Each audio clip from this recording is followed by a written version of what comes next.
Nuovo e originale sui fatti che ci circondano. Il nuovo quotidiano online. Semplicemente radiolibertà.net.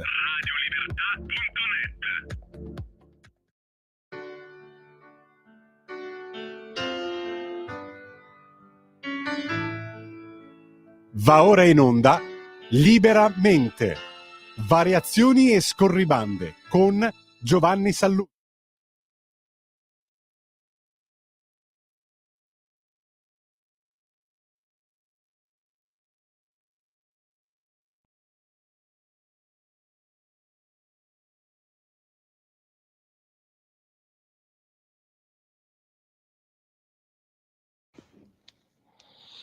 Buonasera a tutti e bentornati a Liberamente, variazioni e scorribande qui su Radio Libertà.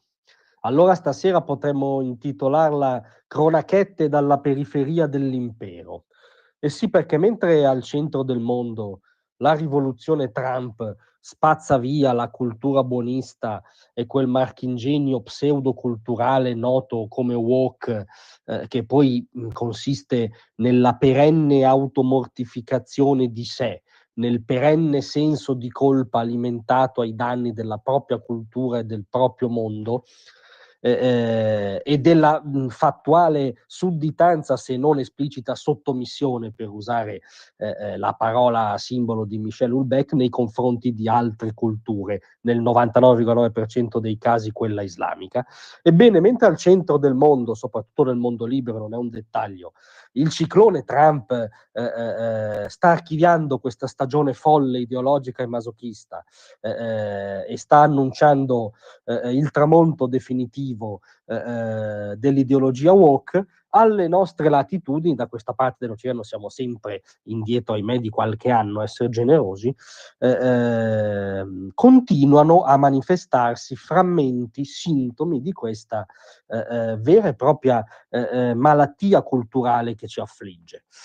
Questo non è un frammento nemmeno nuovo, è piuttosto un caso di reiterazione, perché insomma errare è umano, ma invece perseverare è diabolico, e la scuola Iqbal Masih, questo è, di Pioltello, anche quest'anno come l'anno scorso, ha annunciato la chiusura in concomitanza della festività islamica del Ramadan.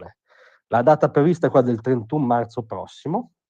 In quell'occasione, appunto, la scuola sarà chiusa per le medesime, tra l'ideologico e il burocratico armamentario di motivazioni che era stato sventolato l'anno scorso. Anzitutto si dice oltre il 40% degli studenti è di fede musulmana. Benissimo, quindi se la matematica ancora non si piega all'ideologia, vuol dire che neghiamo quel giorno il diritto allo studio al 60% degli studenti, in gran parte immagino italiani, che non è ancora una colpa, per un atto di sostanziale sottomissione culturale. E la scuola invece parla di esigenze didattiche, perché dice quei giorni starebbero comunque a casa questi alunni e perderebbero, non so, addirittura un giorno o due di scuola. Credo, come dire, lacune colmabili in poco tempo, cioè si tratta del lasso di tempo di un raffreddore, neanche di un'influenza. Qui è l'ipocrisia dell'islamofilia woke, che non vuole neanche dichiararsi in quanto tale, si nasconde dietro inverosimili esigenze didattiche. E tra l'altro quella di Pioltello purtroppo non è l'unico caso di questo tipo, come ha ricordato giustamente l'eurodeputata leghista Silvia Sardone. Abbiamo visto in questi mesi il divieto di merenda durante il Ramadan imposto a Cremona per non urtare la sensibilità islamica, o addirittura un corso su come portare il velo islamico in un istituto di Abbiate Grasso, cioè un corso di sottomissione e di Sharia, e quindi di istituzionalizzazione dell'inferiorità della donna in un istituto della Repubblica Democratica, in teoria laica, italiana. Questo è il caso di Pioltello. magari fattualmente meno grave di alcuni di quelli ricordati, ma ha un impatto simbolico invece gravissimo, cioè segna l'arretramento principe, l'arretramento dello Stato, che appunto dovrebbe essere laico, e su questi casi non vedete mai i laicisti col ditino alzato ogni volta che si evoca un crocifisso, cioè l'immagine sintesi della nostra cultura. Non li vedete mai invece far notare che siamo uno Stato laico, perché loro sono appunto laicisti ideologici, cioè sono laici quando si tratta della nostra religione, la religione cristiana e cattolica, ma se invece è in ballo l'alto, vale la religione dell'altro.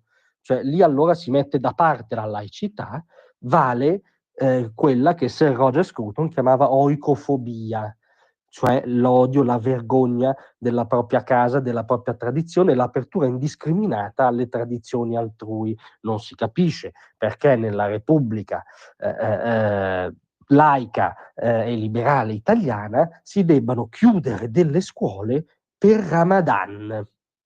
È ancora più controintuitivo in questo momento in cui lo spirito del tempo, per fortuna, viaggia in senso opposto.